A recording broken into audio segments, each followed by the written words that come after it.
Beragama diatur dalam struktur berbangsa dan bernegara. Di KTP harus tulis agama. Akhirnya semua orang menjadi beragama. Mau jadi ASN mesti ada agama, mau jadi anggota dewan mesti ada agama, mau jadi polisi mesti ada agama, mau jadi pendeta mesti ada agama. Semua orang menjadi beragama. Apalagi kisah awal kita mengatakan penjajah yang bawa ini agama. Pendekatannya feodal, paternalistik, berdiri di situ dia siram karena Kristen.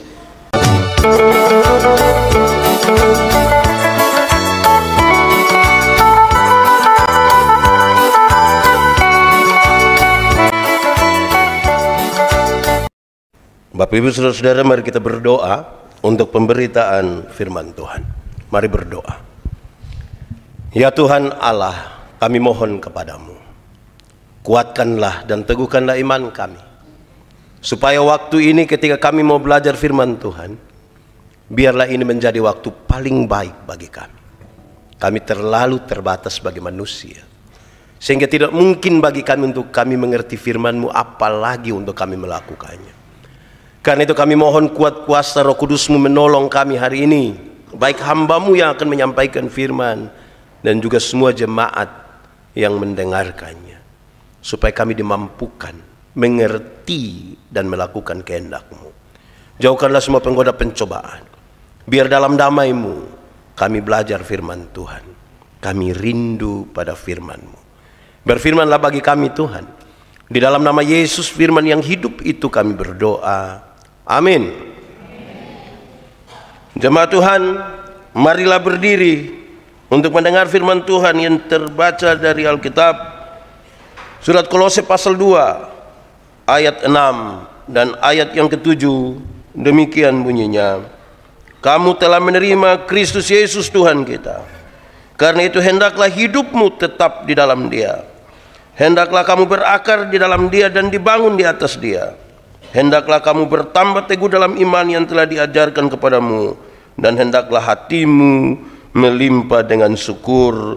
Demikian firman Tuhan. Berbahagia setiap orang yang mendengar firman Tuhan dan yang melakukannya. Mari silakan duduk semuanya. Bapak Ibu Saudara-saudara, shalom. Kuat sedikit, shalom. 13 September 2024 GPIB kasih karunia genap berusia 9 tahun. Itu sudah banyak atau sedikit? Dewasa atau anak-anak? Sudah mantap atau belum? Belum. Jadi yang ini belum mantap semua. Saya ingin sampaikan kepada kita bahwa kedewasaan itu ada 3. Ada berapa? 1. Kedewasaan biologis. Kedewasaan apa? Dewasa biologis itu 10 tahun lalu kita punya berat badan 37 dan sekarang 73. Itu dewasa biologis. Cek, sudah. Oh, mungkin dia mesti datang dulu. Baik. Ulang, yang pertama tadi dewasa apa? Dewasa biologis. 10 tahun lalu kita punya berat badan 37, sekarang 73. 10 tahun lalu kita pakai celana nomor 27 tidak ada masalah karena perut kita rata saja. Sekarang macam ada 3 ini perut. Satu di sini, satu di sini, satu di sini. Siapapun bisa begitu. Makan tidur, makan tidur, makan tidur. Cocok, gemuk. Itu dewasa apa? Biologis. 9 tahun lalu sudah ada gedung kebaktian ini. Ini dibangun berapa lama? Berapa lama? Kenapa mulai beda-beda pendapat ini? Berapa bulan? Sudah, pertanyaan paling gampang. Sampai 1 tahun? Berarti jemaat punya komitmen iman yang kuat. Amin. Semua punya janji iman. Setelah siap ini gedung yang bagus ini, semua janji iman untuk ikut ibadah di dalam. Atau adakah di antara kita yang pas ibu pendeta bilang, saudara-saudara mari kita satu hati dalam doa syafaat, pas separuh mau tutup mata, separuh bilang ada? Bapak-bapak atau ibu-ibu? Itu presbiter atau jemaat? Dorang keluar kemana? Bikin apa di luar? Ada begitu di sini? Itu majelis ada di sini. Coba tunjuk. Ya kita bangun ini gereja bagus-bagus secara fisik, lantas kita tidak beribadah di dalam, lebih memilih di luar. Untuk apa kita bikin janji iman untuk ini? Amin. Mantap. Kedua, dewasa psikologi. Dewasa apa? Dewasa psikologi tidak tergantung umur dan berat badan.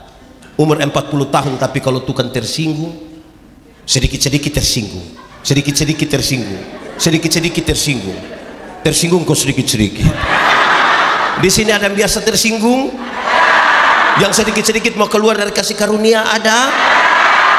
Fam apa dia jangan. Saudara, itu badan saja yang besar, sesungguhnya dia masih dalam persekutuan. Itu memang ada banyak hal menolong kita supaya kita menjadi dewasa secara psikologi. Di Kupang itu kalau ada yang tukang tersinggung di orang banyak begitu, orang suka baku korek. Badan besar tapi sesungguhnya masih. Ketiga, dewasa iman. Dewasa apa? Dewasa iman tidak tergantung berapa lama kita bersekutu. Dewasa iman tidak tergantung berapa lama kita melayani Tuhan. Dewasa iman tidak tergantung berapa lama kita jadi orang Kristen.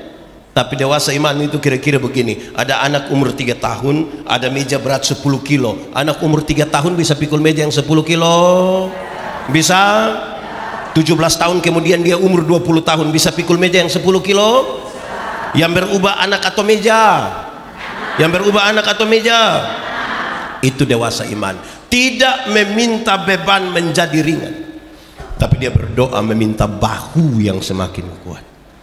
Orang dewasa iman tidak akan pernah meminta supaya masalah berubah, karena dia tahu kalau Tuhan izinkan dia ada masalah, Tuhan tahu seberapa kuatnya dia punya bahu. Amin. Saya mau tanya kita, saudara punya masalah? Tidak usah omong. Saya lihat yang ini muka masalah semua. Masalah ialah kesenjangan antara harapan dan kenyataan. Ada masalah, tapi dia tahu kalau Tuhan izinkan ada masalah, selebihnya itu Tuhan tanggung atas dia. Amin. Bangun ini gedung begini besar ini, saya kira sangat sulit untuk kita sebutkan bahwa ada satu orang begitu siap untuk membangun. Karena membangun itu bukan soal uang, bukan soal uang, lebih pada soal sikap batin untuk itu. Amin.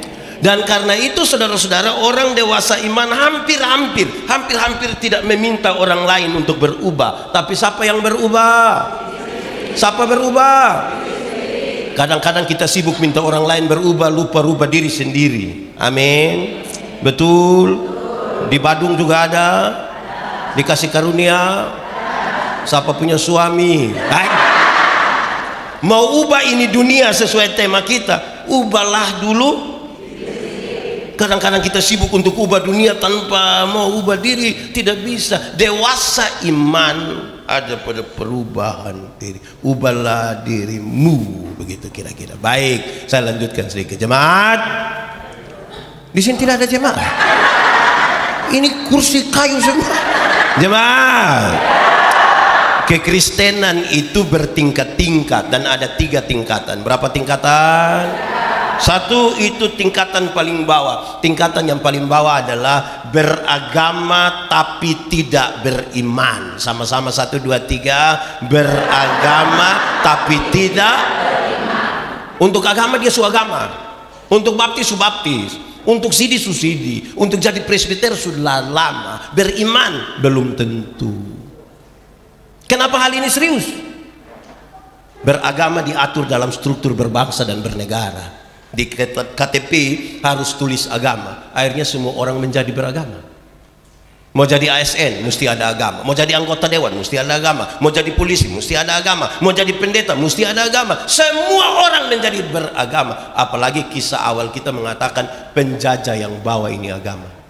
Pendekatannya feodal, paternalistik, berdiri di situ dia siram karena Kristen. Kadang-kadang kita tidak paham banyak di dalam tuh. Tapi untuk beragama-agama, beriman belum tentu. Belum tentu. Jemaat, kalau tangan kanan gatal artinya? Kalau tangan kanan gatal artinya?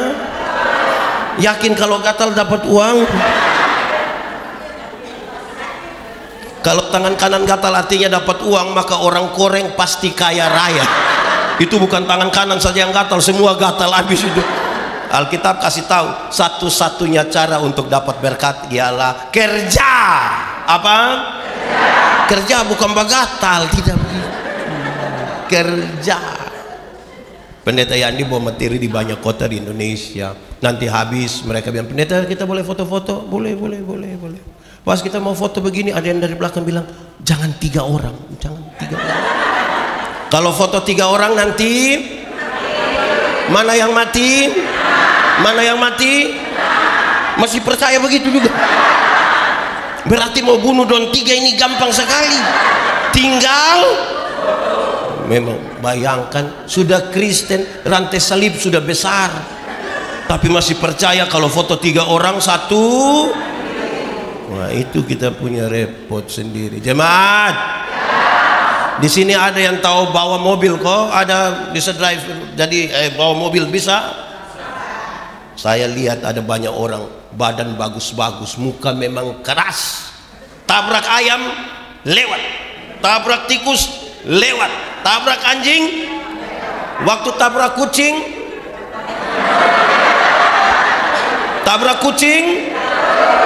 tidak lewat. Kenapa? Ada yang takut. Masih ada juga di Bali begitu. Nah itu, beragama tapi belum tentu beriman. Jemaat, saya melayani di komunitas orang-orang Cina, Dora. Saya bilang begini, ini orang Dora ini mengaku sekali kalau berkat itu Tuhan sudah atur. Amin. Berkat Tuhan yang menjadikan kaya usahamu tidak akan menambahi apapun. Amin. Berarti Tuhan yang atur kita punya berkat-berkat. Amin. Tapi lihat di rumpun toko ada kucing yang begini. Bertahun-tahun menjadi Kristen, jadi beragama tapi belum tentu Saudara tahu ada yang ketika orang tua hidup itu, kita punya kebiasaan, saya tidak tahu orang Kristen di Bali itu macam apa, tapi ada satu kebiasaan baru di kalangan Kristen ini. Orang tua kalau mati, di dia punya peti itu bukan saja taruh pakaian, tapi taruh Alkitab 1 terjemahan baru lagi. Saya bilang angkat, kasih keluar itu Alkitab yang kau yang baca. Yang masih hidup saja dia tidak pernah baca, sudah mati baru suruh dia baca. Di Bali juga ada begitu. Di siapa punya keluarga, coba jujur saja. Kita mau lihat yang bukan sekedar beragama. Jemaat, kadang-kadang kita repot itu kan begini. Saya tidak tahu di kota besar, kami di kampung masih ada ini. Kalau keluar dari rumah, jalan agak jauh dari rumah, di tanah yang kosong, ada hutan, ada, ya tidak ada banyak orang di situ. Tiba-tiba rasa BAB. Ambil apa? Batu berapa? Ambil batu berapa? Saudara yakin kalau batu 3 menyelesaikan masalah?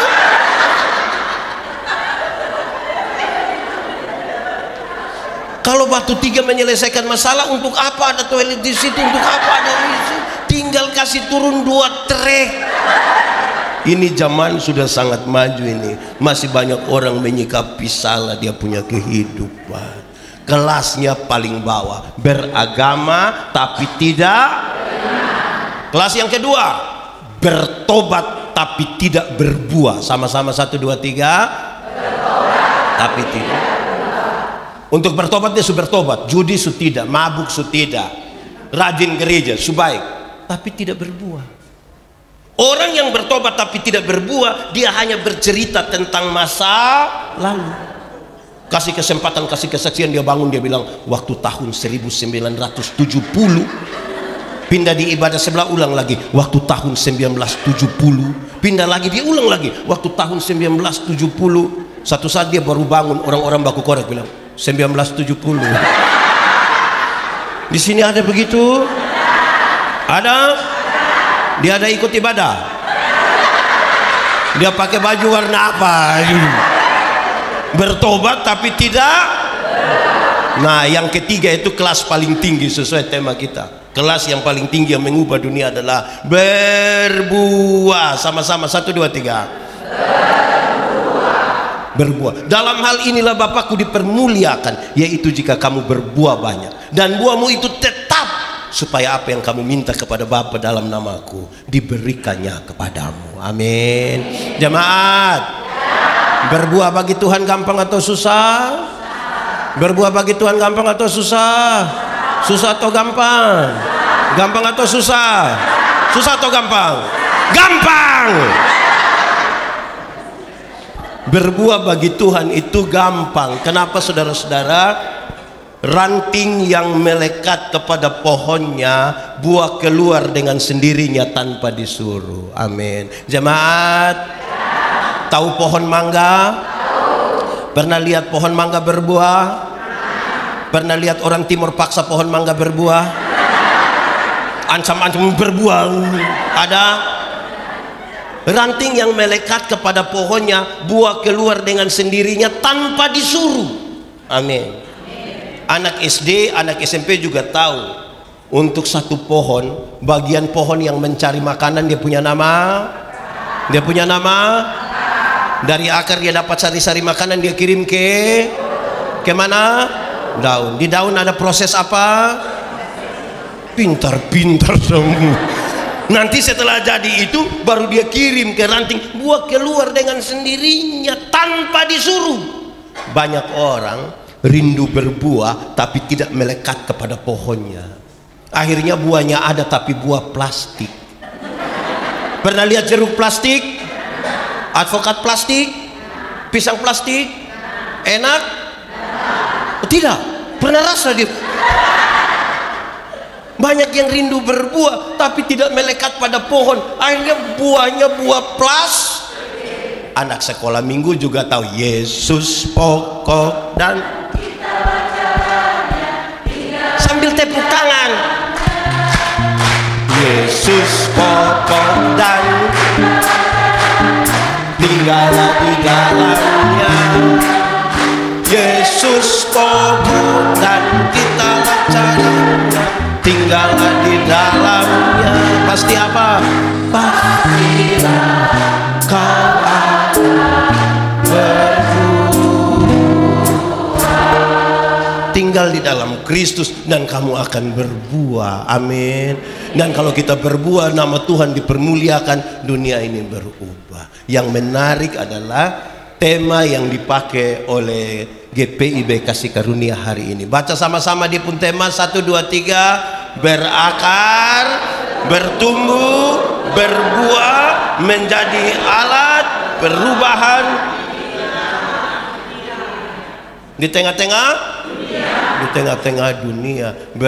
Berakar, bertumbuh, berbuah, menjadi alat perubahan di tengah-tengah dunia. Tapi saya tidak langsung di ayat 7. Saya baca ayat 6 tadi. Kolose pasal 2 ayat 6 itu menegaskan sesuatu yang penting menjadi syarat. Menjadi apa? Syaratnya menarik. Kamu mestinya sudah menerima Kristus.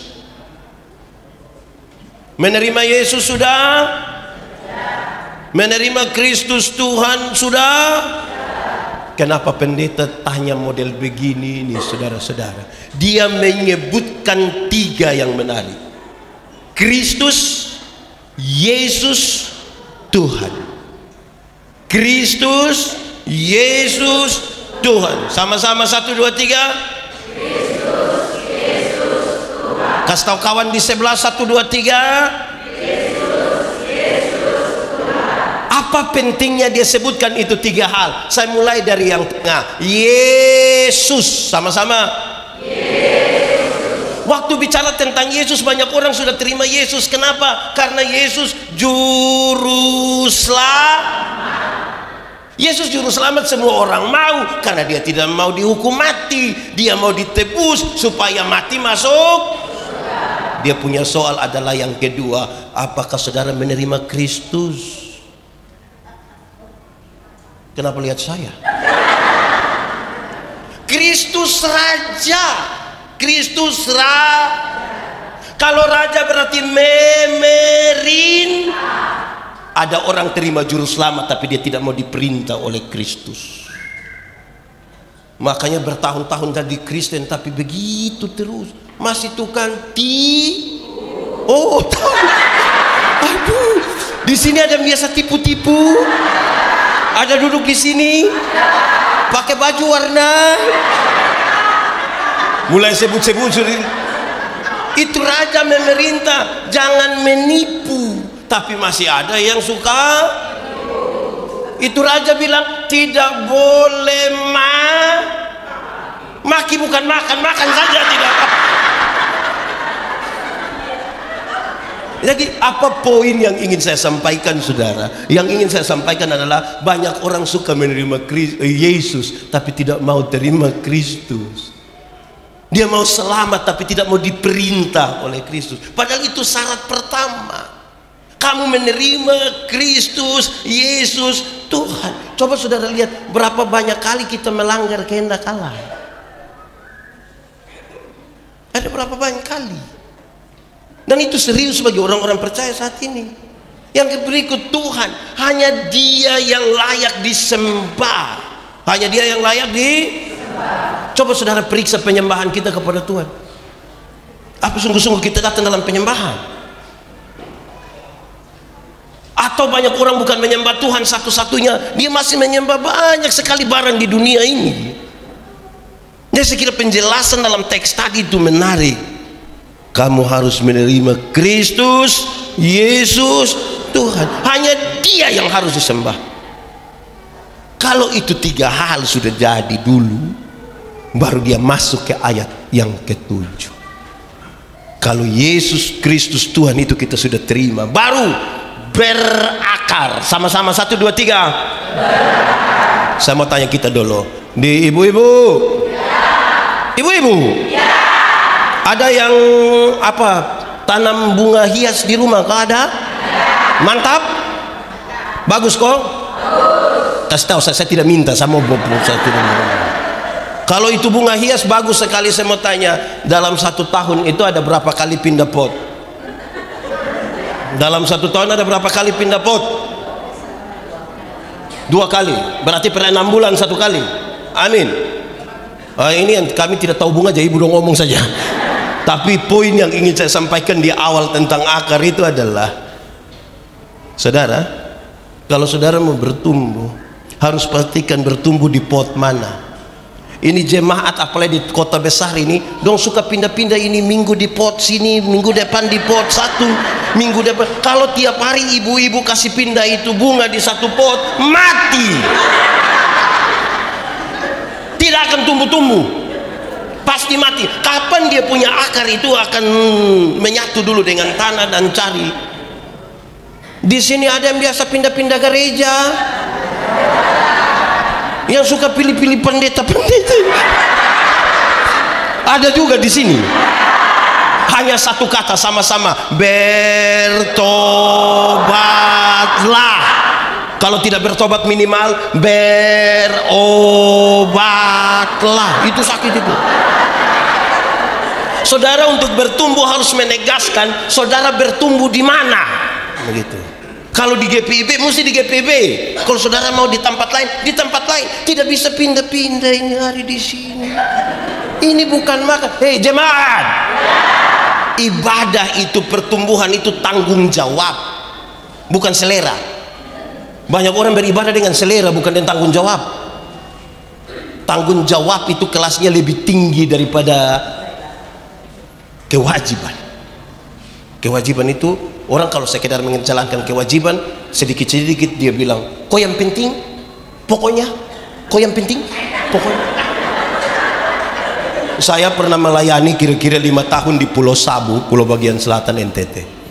Saya kenal satu koster di sana namanya Amaju. Dia punya 1 istri dan 5 orang anak.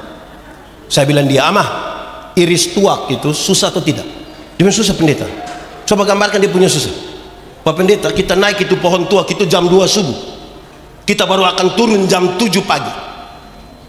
Karena pohonnya banyak, tidak bisa naik dari satu pohon, turun kembali dari itu pohon, pindah ke pohon lain, buang waktu, buang tenaga. Jadi kami sambung dia punya daun, kami langkah ke sebelah, resiko jatuh.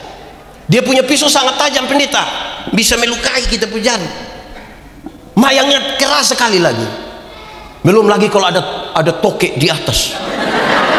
Terus saya tanya dia, Ama, sudah tahu iris tuak susah begitu, siapa suruh Ama mau iris tuak? Dilihat kepada dia punya istri dan 5 orang anak, dia bilang begini. Dia hanya bilang. Terus dia ucapkan kalimat ini, dia bilang begini, nanti dorang makan apa pendeta? Nanti dorang makan apa? Itu pernyataan membuat saya mengerti. Dia naik pohon tuak jam 2 pagi, turun jam 7 pagi, resiko jatuh atau terluka. Dia melakukan itu bukan sekedar kewajiban. Tapi apa? Tapi apa? Suatu saat ada keputusan berjemaat bersama-sama. Ini presbiter nanti pakai jas warna hijau, hitam. Saudara mungkin bukan orang yang suka warna hitam. Saudara paling suka warna hijau. Tapi waktu saudara pakai baju hitam, warna hitam, bukan karena selera, tapi apa? Tanggung jawab. Tanggung jawab. Kadang-kadang kita jemaat ini bergereja dengan selera, bukan yang tanggung jawab. Belum lagi dia punya nyanyian. Kadang-kadang kita suka pakai yang selera-selera. Kita sudah sepakat secara sinodal, buku pujian kita ini. Menyanyi apa kok? Masa begitu? Kita suka menyanyi pakai perasaan apa ya, selera, bukan tanggung jawab. Itu. Pastikan kita berakar di mana? Di itu akarlah kita cari sari-sari makanan yang jasmani, yang rohani. Yang jasmani itu persekutuan kita tambah banyak. Ibu-ibu toh, kenapa ibadah hari ibu-ibu lebih banyak dari bapak-bapak? Ini ibu janda semua. Ada suami. Saya kira. Hei jemaat, saudara-saudara tahu bahwa secara fisik harus kelihatan. Ini gedung ibadah bagus ke tidak? Ibu-ibu tadi berpenampilan di muka bagus ke tidak? Ini kue bagus ke tidak? Yang kelihatan mesti bagus, tapi di dalam pun mesti. Kalau di luar bagus tapi di dalam tidak bagus, seperti kubu.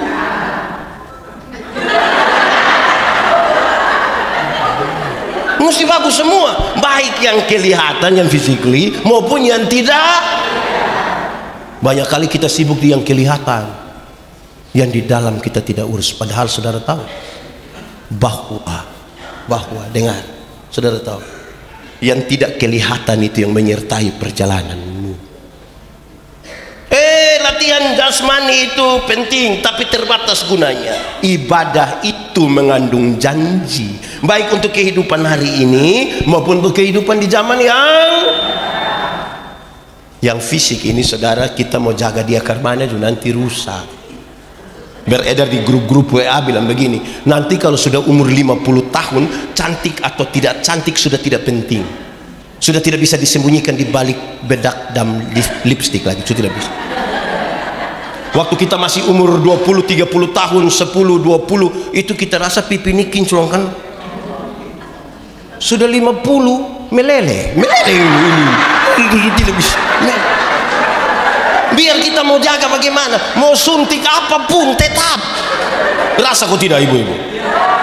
Sapu teman satu, kami SMA, dia tato di sini. Guns N' Roses punya lambang yang orang pangku kaki melukis itu. Wih, gagah sekali. Kulit sudah bagus lagi, tinta bagus lagi, kontrasnya dapat. Wih, kita lihat, kita suka sekali, mantap, bagus. Itu umur 17 tahun. Waktu dia sudah umur 43 tahun, dia sakit. Kita pergi lihat dia itu, saya sedih itu. Saya lihat dia sedih itu. Karena itu tato itu bukan seperti orang pangku kaki lagi, sudah seperti orang menyembah. Dia menyerucu. Yang bunga mawar itu sudah berubah jadi bunga pepaya itu. Berubah itu. Tidak bisa lagi. Iya. Ibu-ibu. Kalau ada orang datang tanya dia, "Ibu, umur berapa?" Terus ibu bilang 50. Dia sengaja kaget. 50? Macam ke 35. Jangan percaya, jangan.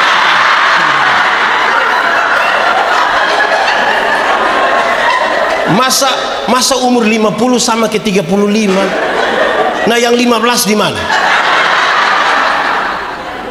Kalau ibu jalan dengan ibu punya anak nona, terus don tanya bilang, "Yang itu siapa saya? Itu siapa? Itu siapa itu?" "Itu saya punya anak perempuan yang pertama." Dia sengaja kaget. Anak perempuan? Macam kakak adik. Jangan percaya, jangan percaya. Jangan percaya. Masa anak dengan mama macam kakak adik? Anak dengan mama macam kakak adik itu hanya dua kemungkinan. Kemungkinan pertama, dia punya anak nona itu muka terlalu tua, jadi dengan dia punya mama tuh tipis. Atau yang kemungkinan kedua, dia punya mama menikah masih terlalu muda, mungkin umur 6 tahun sudah nikah. Jadi mari kita bertumbuh betul-betul dari dalam toh. Amin kok. Jangan lihat, saudara lihat ini bunga mati ini begini bunga. Ini bunga. Kelihatan bagus toh. Tapi tidak berarti, kan bukan dari dalam. Saudara kalau urus bunga hidup itu kan kas keluar, siram, kasih lapis, urusannya baik. Itu umur 50. Umur 60 tahun. Ada jabatan, tidak ada jabatan sama saja. Su pensiun.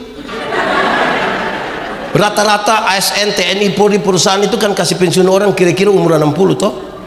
Waktu kita masih aktif itu kita datang, anak buah siap laksanakan, lanjutkan, hormat, aktif. Sudah pensiun ini kita mau terima tas pendorlia kita dari jauh. Anak kecil baru honor 3 bulan ini. Tua, Pak Tua ada aman kok. Hati sakit.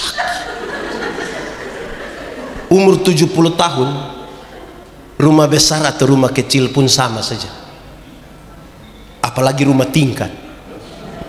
Kok su pakai tongkat menaik lantai 2 bagaimana? Susah, repot. Kita mau jaga bagaimanapun susah. Amin kok. Saudara lihat betapa pentingnya itu pertumbuhan di dalam itu toh. Umur 80 tahun, umur 80 tahun kalau Tuhan izinkan kita umur panjang, bahkan kaya atau miskin pun sudah tidak penting. Tidak mungkin lagi beli daging babi 2 kilo makan sendiri, tidak mungkin. Kolesterol, asam urat, jantung, diabetes, darah tinggi, gigi tidak ada. Mau apa? Orang lain masih kunyah, kita tidak kunyah, kita semacam mall saja. Mall begitu dia punya rasa sudah habis kita. Saudara, apalagi sekarang saudara. Jadi berakar betul-betul di dalam Kristus toh, supaya bukan yang jasmani. Saya tidak mengatakan bahwa yang jasmani tidak penting. Carilah dahulu kerajaan Allah dan kebenarannya. Taruhlah perhatian dulu kepada kerajaan sorga. Yang lain itu yang jasmani itu ditambahkan kepadamu. Jangan cari yang ditambahkan dulu. Semua mati baru itu baik kalau. Carilah dahulu kerajaan Allah dan kebenarannya. Selamat dulu di dalam Kristus. Yang lain itu di kekayaan, kehormatan di, umur panjang di, jabatan di, istri di, mau gitu. Saudara-saudara, saya kira itu serius bagi kita. Pastikan kita bertumbuh di mana, dan bertumbuh dalam Kristus itu roh ini menggerakkan kita untuk melakukan ini. Kenapa penting saudara? Akar itu berkaitan dengan relasi. Berkaitan dengan apa? Persekutuan jemaat Tuhan termasuk GPIB kasih karunia adalah persekutuan di mana ada satu orang berelasi dengan Tuhan, ada satu orang berelasi dengan Tuhan, ada satu orang berelasi dengan Tuhan. Relasi-relasi personal ini memungkinkan kita berkumpul sebagai orang-orang yang sudah punya relasi pribadi dengan Tuhan, baru berkumpul bersama-sama di sini. Tidak boleh ada orang yang tidak punya relasi pribadi dengan Tuhan tapi dia masuk dalam relasi persekutuan, bikin kacau jemaat. Kenapa saudara kediam terkujur? Pastikan kita punya relasi secara pribadi dengan Tuhan, baru bergabung dalam persekutuan jemaat. Sebagai orang-orang yang punya pengalaman relasi personal dengan Tuhan, baru kita bangun jemaat ini. Kenapa saudara? Urus ke ini jemaat ini kan banyak toh. Masing-masing punya kemauan sendiri. Ada orang yang pas rapat itu omong banyak sekali, pas kerja oh ada juga di sini. Nah itu ada yang kalau kita rapat itu dia bagian bertanya, dia bertanya begitu rupa sampai jawab kembali dia pun pertanyaan. Ada juga di sini. Ada juga. Ada yang semua program dia usul, tapi itu orang punya sekikir memang terlalu. Tidak. Ada juga. Ada yang waktu kerja tidak ada, pas makan ada juga. Ada di mana? Saudara-saudara, ini urusannya kan banyak orang. Karena itu masing-masing refleksi kita tentang akar hari ini, tentang relasi. Masing-masing kita ini ada relasi dengan Tuhan, kok tidak relasi. Apalagi ibu-ibu yang tadi PKP itu, yang menyanyi bagus-bagus itu kan latihan repot itu. Tapi saya senang ibu-ibu karena masing-masing pakai baju sendiri, bukan baju seragam toh. Karena ibu-ibu do ini latihan kadang-kadang tidak terlalu bagus, tapi dong punya berkelahi soal pakaian itu lebih banyak daripada ya baik sudah pakai begini tidak apa-apa lah. Karena dong sepakat mau polos atau kotak-kotak, separuh usul garis-garis. Repot kita. Lama-lama kita bertengkar, satu tersinggung tidak mau datang lagi. Pernah alami PKP begitu? Ada itu.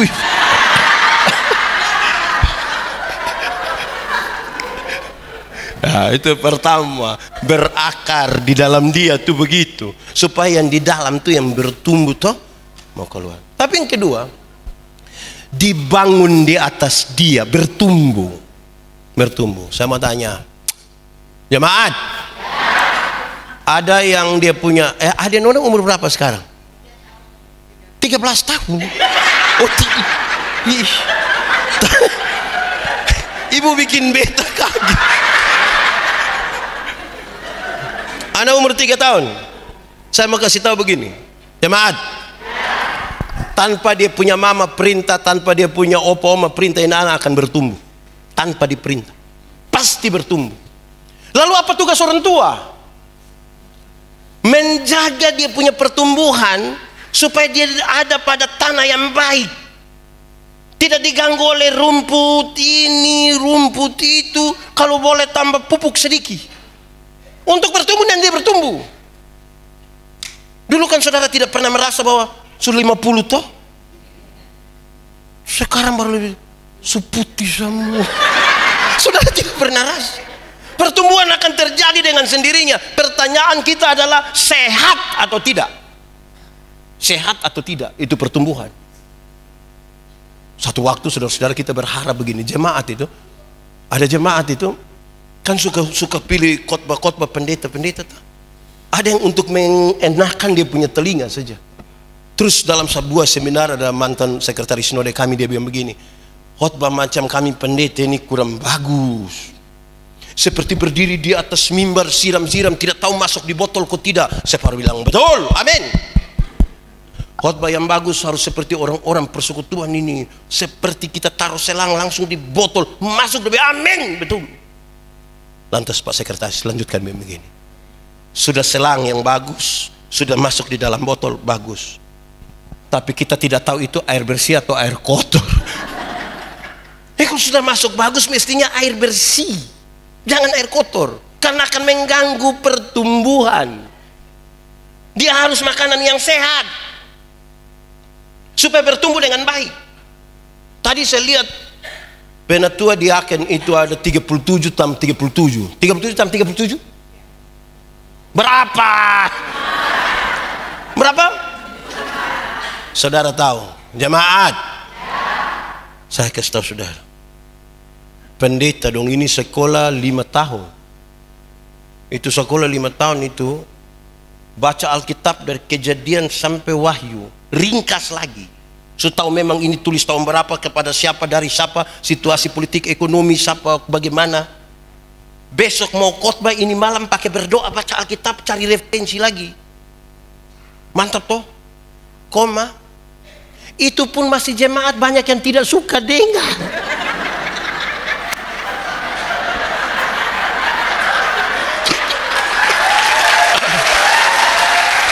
Baca kas habis pakai berdoa, pakai persiapan saja masih banyak yang tidak. Apalagi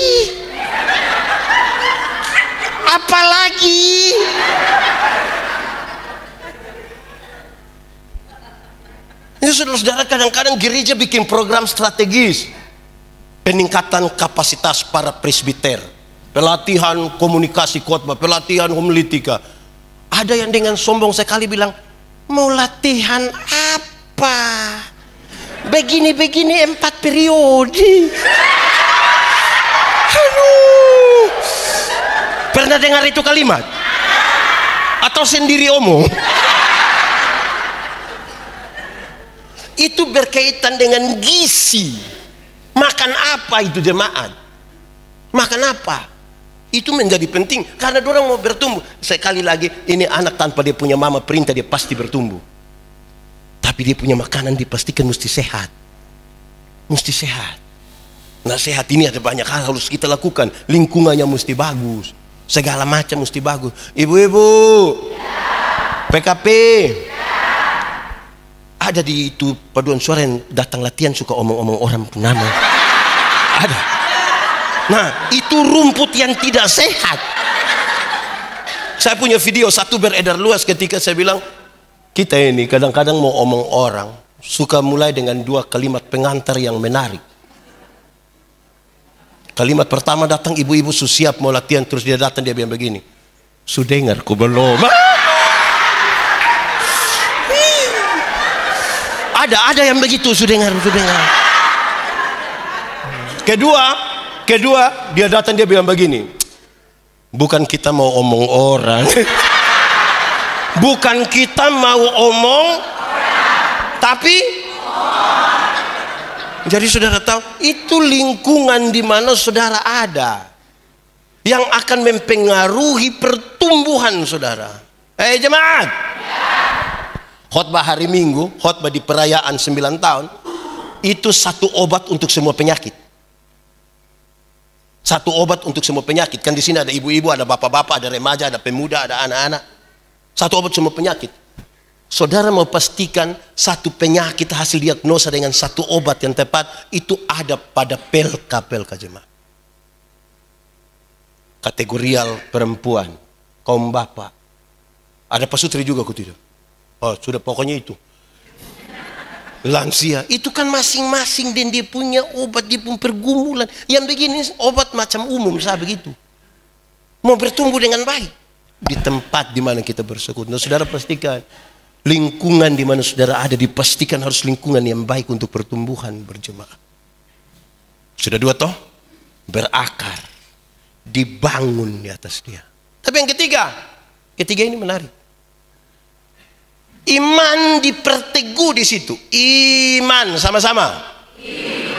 Hafal ikut yang pendeta omong. Iman ialah dasar dari segala sesuatu yang kita harapkan dan bukti dari segala sesuatu yang tidak kita lihat. Oke, mari kita lihat sekarang. Dasar itu fondasi. Dasar itu apa? Tahu fondasi? Pernah lihat fondasi? Di mana? Oh, di sini juga ada. Fondasi. Teori tentang fondasi itu ringan saja. Fondasi kuat, bangunan kuat. Fondasi miring, bangunan miring. Iya tuh?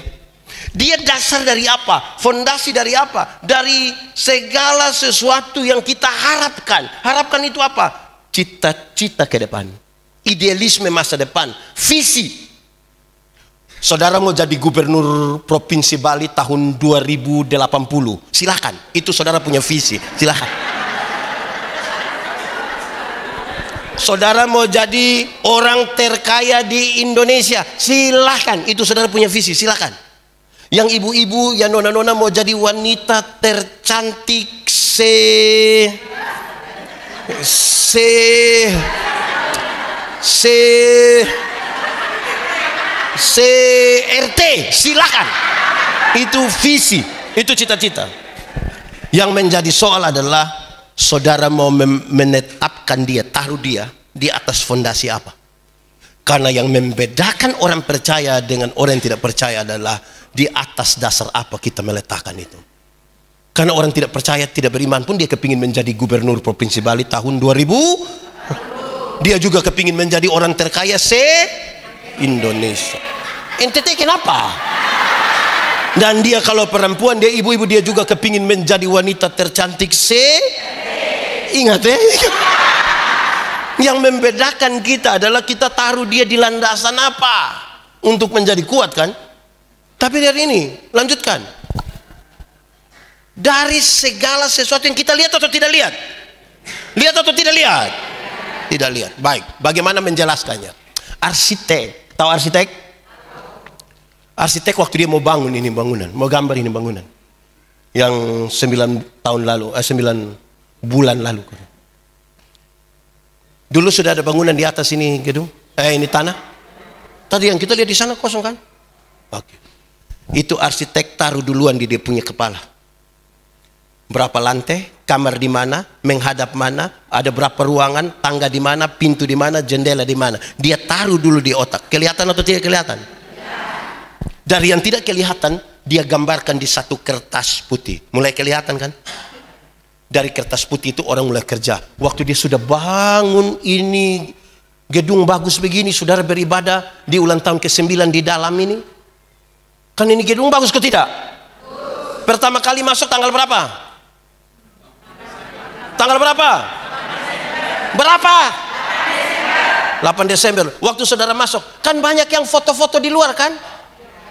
Ada yang foto-foto kan? Ada yang begini tuh? Ada yang begini? Ada yang begini? Ada? Sekarang saya tanya saudara, yang foto-foto di muka, yang paling banyak foto-foto, ada tahu titik-titik terkuat dari ini bangunan? Ada tahu? Nah, kenapa dia foto paling banyak di situ? Siapa yang paling tahu titik terkuat dari ini bangunan? Arsitek dan orang mengerjakannya. Amin. Dan Alkitab dengan sangat sederhana mengatakan, dan kamu adalah gambar dan tulisan Allah. Titik-titik terkuatmu di mana itu Tuhan paling tahu. Titik terlemah di mana. Jadi kalau sudah berakar di dalam dia, dibangun di atas dia, sudah pasti bangunan itu bangunan iman. Kan dia yang paling tahu. Amin. Jemaat. Kalau ada oto jalan dari sini ke Singaraja, Tabalek di jalan, tinggal 2 orang yang selamat. Satu orang beriman, satu orang tidak beriman. Yang beriman itu akan mengatakan, untung Tuhan saya selamat. Untung. Yang tidak beriman itu akan bilang, untung tadi saya lompat cepat-cepat. Di satu peristiwa yang sama. Yang beriman mengatakan untung. Yang tidak beriman mengatakan untung.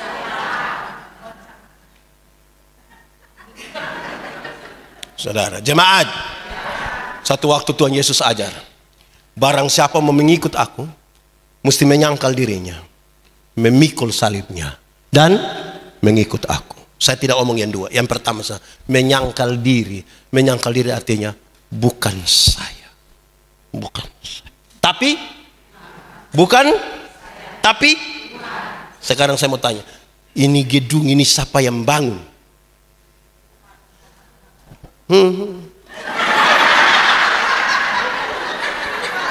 Siapa bangun ini gedung? Bukan saya, tapi padahal saudara yang janji iman kan? Tapi waktu ditanya, siapa yang bangun? Bukan saya, tapi kalau kita tanya, Bapak siapa yang bangun? Bukan saya, coba kau cek saja. Nah, itu mulai. Ada orang sakit-sakitan datang kepada saudara, tidak punya makan, tidak punya pakaian, saudara tolong dia. Singkat cerita, dia sehat, dia sukses, dia bawa kesaksian itu ke mana-mana. Orang-orang terberkati dengan kesaksiannya. Terus beritanya sampai ke telinga saudara. Kira-kira saudara akan omong apa ya? Waktu itu datang sini sudah mau mati pendeta. Untung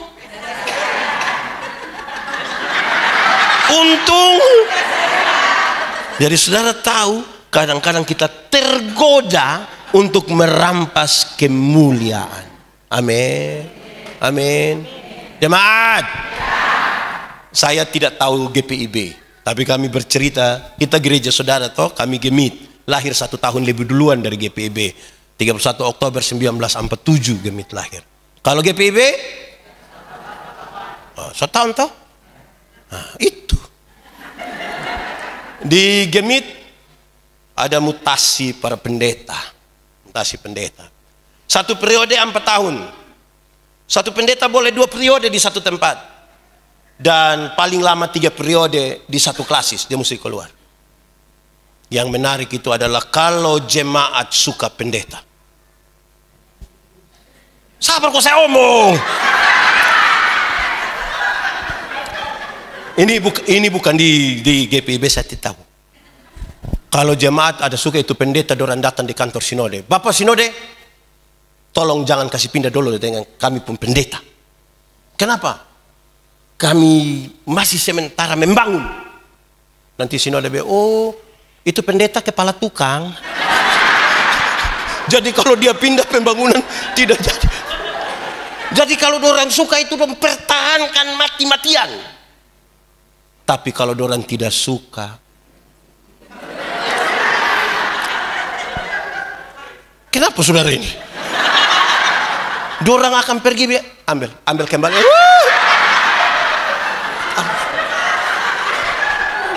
Di sini, ini ibu cepat sekali dulu.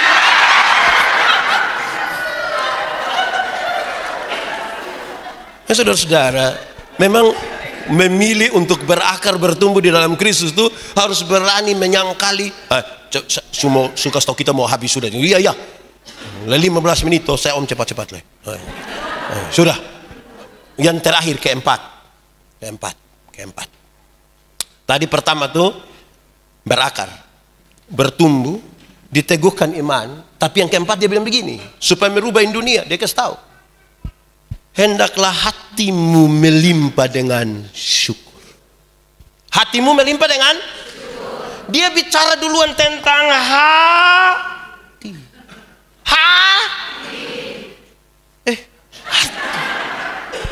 Hati melambangkan kedalaman dari manusia.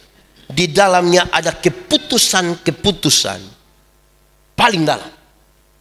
Saudara, jagalah hatimu dengan segala kewaspadaan, sebab di sana terpancar kehidupan. Hati. Ada orang yang suka kaget dan maki pas ada track, maki. Pas maki ada pendeta dia bilang, ampun. Ini hanya di bibir pendeta, di hati tidak. Omongko. Karena apa yang keluar dari mulutmu adalah gambaran dari. Jaga ini hati. Nah, ini hati harus ada apa? Syukur. Syukur hari ini harus keluar dari hati, bukan dari mulut. Hati. Saudara tahu, semua yang melibatkan hati itu ekspresif. Kalau saya bilang, coba senyum. Coba senyum dari hati. Beda kan? Oke, kita bahas syukur. Hafal, ikut yang pendeta bilang. Syukur ialah waktu di mana segala pikiran, perasaan, dan hidup hanya tertuju pada Tuhan. Ulang, syukur ialah waktu di mana seluruh pikiran, perasaan, dan hidup hanya tertuju pada Tuhan. Ya, itu yang dia pun nama syukur. Ada orang bikin ibadah syukur, tapi belum tentu hati, pikiran, perasaannya tertuju pada Tuhan.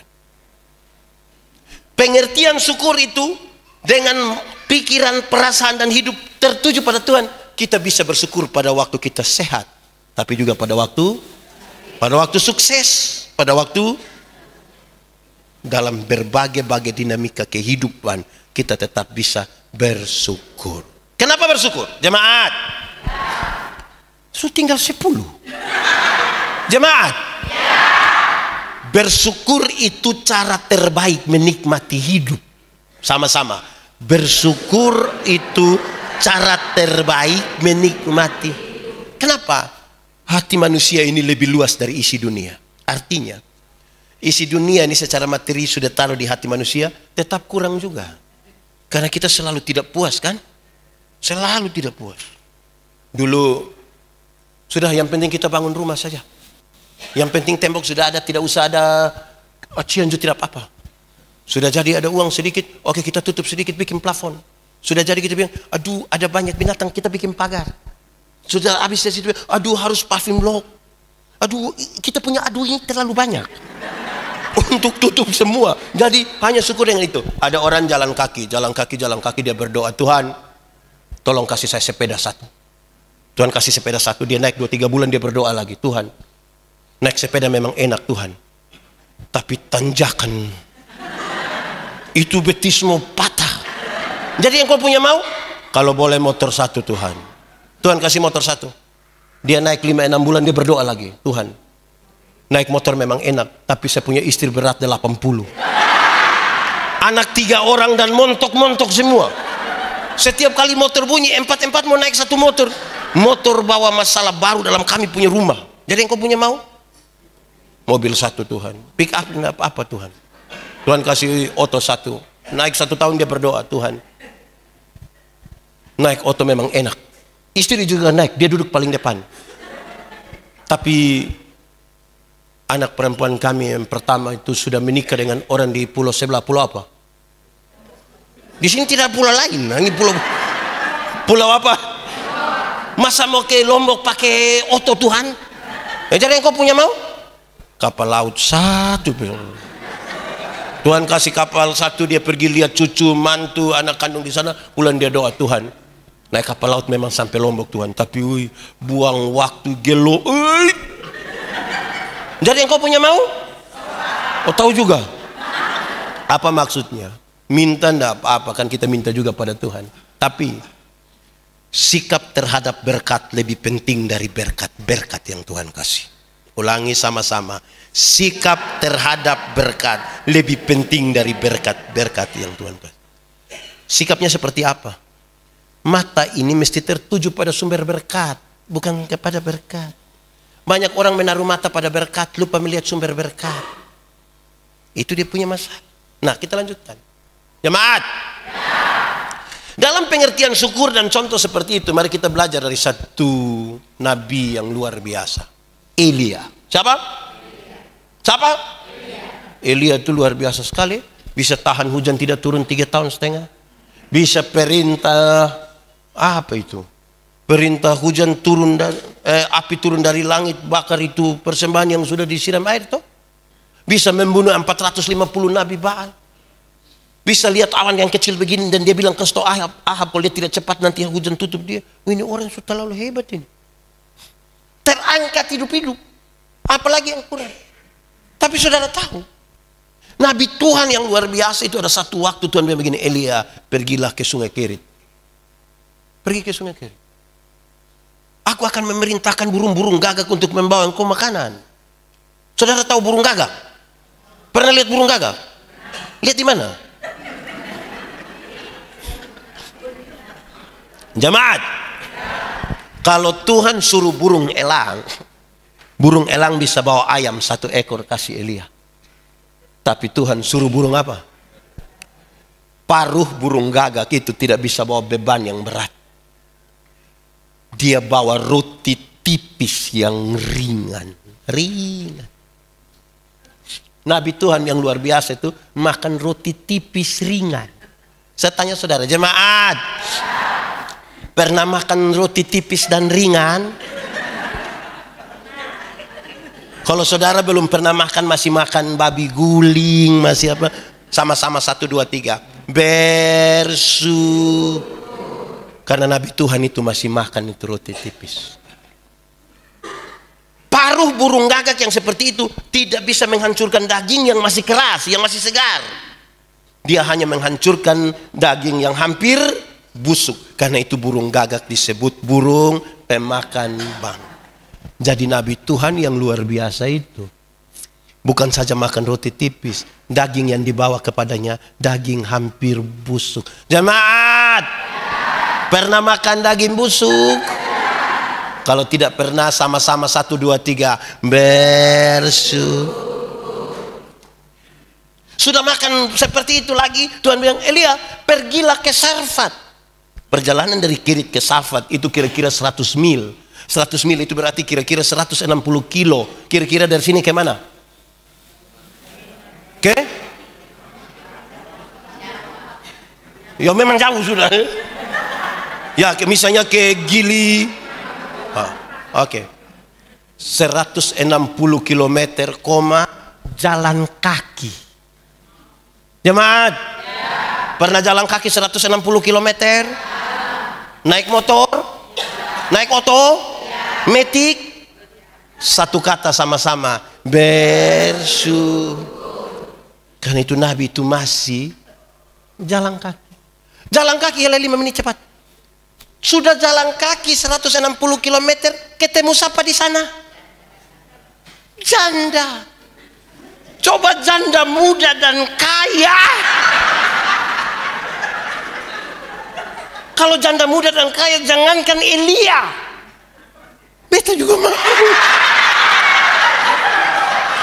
Ini janda tua dan miskin. Hanya ada sedikit tepung dan sedikit minyak. Elia datang bilang begini, ibu, kasih itu minyak dan tepung. Dia bilang, Tuhan, kalau saya kasih Tuhan, saya mati. Dia bilang begini, ibu kasih dulu. Sikap iman ibu itu yang penting. Ibu kasih dulu. Setelah itu ibu kasih dari sikap iman yang sungguh. Elia bilang begini, pakai bahasa saya. Elia bilang, ibu, saya tidak peduli hujan mau turun besok kah, 1 tahun lagi, 3 tahun lagi, atau 10 tahun lagi. Tapi satu kalimat ini penting bagi ibu. Penyertaan Tuhan sempurna atasmu sampai kapan hujan itu turun ke bumi lagi. Amin.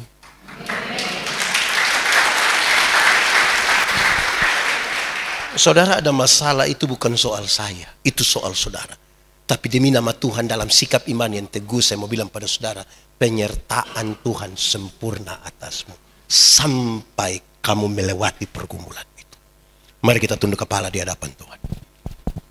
Saudara-saudara, mari kita berdoa. Ya Tuhan Allah, terima kasih untuk hidup yang Tuhan anugerahkan buat kami. Tolong kami supaya hidup ini berkenan kepadamu dan menjadi kemuliaan bagi nama Tuhan. Supaya di mana kami ada, nama Tuhan dipermuliakan. Kami percaya tidak ada yang kebetulan di dalam nama Tuhan. Termasuk hari ini ketika kami ada bersama-sama dengan GPIB Jemaat Kasih Karunia untuk merayakan hari ulang tahun yang ke-9. Terima kasih banyak ya Bapak untuk firman Tuhan buat kami sekalian pada hari ini. Mengajarkan kami untuk berakar, bertumbuh dan berbuah, menjadi alat untuk perubahan di tengah-tengah zaman ini. Tolonglah kami Tuhan, karena kami tidak bisa berjalan sendiri tanpa Tuhan. Kami minta Tuhan, tolonglah kami, bahwa kadang-kadang hidup ini naik turun dalam suka duka. Tapi kalau kami ada hingga hari ini, kami percaya penyertaan Tuhan sempurna bagi kami, membuat kami semakin optimis untuk menjalani kehidupan kami selanjutnya bersama-sama dengan Tuhan sampai pada masa depan yang sudah Tuhan siapkan atas kami sekalian. Terima kasih banyak ya Bapa di surga. Di kesempatan ulang tahun yang ke-9 kami berdoa mengingat bagaimana Tuhan mengerjakan sesuatu yang luar biasa 9 tahun lalu. Dari sejumlah kepala keluarga, dari orang-orang yang beritikat baik untuk membangun persekutuan jemaat ini, diberkatilah mereka semua di dalam nama Tuhan. Hari ini kami berkumpul bersama-sama sebagai jemaat kasih karunia. Tolonglah kami dapat bertumbuh bersama, memberkati semua orang yang telah memberi diri mereka untuk melayani di sini. Dalam kekurangan dan keterbatasan mereka itulah kemuliaan dan kesempurnaan Allah dinyatakan. Diberkatilah seluruh program pelayanan. Terima kasih banyak. Gedung kebaktian ini dikerjakan kurang dari 1 tahun. sebagai bentuk dari komitmen bersama jemaat, janji iman mereka, dan biarlah mereka pakai dengan baik. Semua orang yang telah memberi diri mereka, doa mereka, materi mereka, moral material, terselenggaranya semua yang baik ini. Kami tidak menyebutkan nama-nama mereka satu persatu, tapi kami tahu Tuhan mencatat. Dan satu hal yang paling pasti bagi kami, bahwa dalam persekutuan dengan Tuhan Allah tidak ada jeripaya yang sia-sia. Terima kasih untuk panitia yang telah memberikan yang terbaik sampai dengan acara di hari ini, ulang tahun ke-9.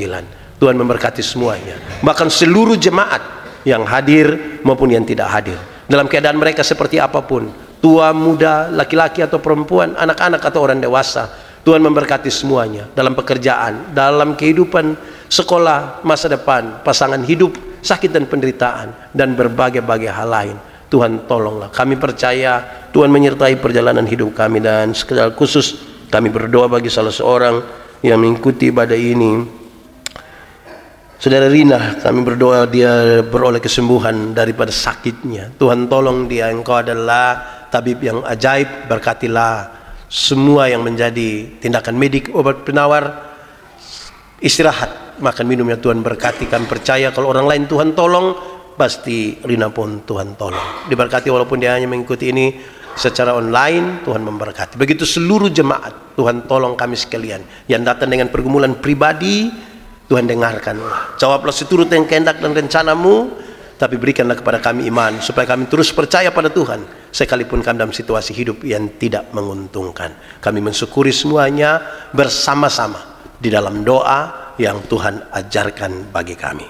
Bapa kami yang di surga, dikuduskanlah namamu, datanglah kerajaan-Mu, jadilah kehendak-Mu di bumi seperti di surga. Berikanlah kami pada hari ini makan kami yang secukupnya, dan ampunilah kami akan kesalahan kami seperti kami juga mengampuni orang yang bersalah kepada kami. Dan janganlah membawa kami dalam pencobaan, tetapi lepaskanlah kami daripada yang jahat.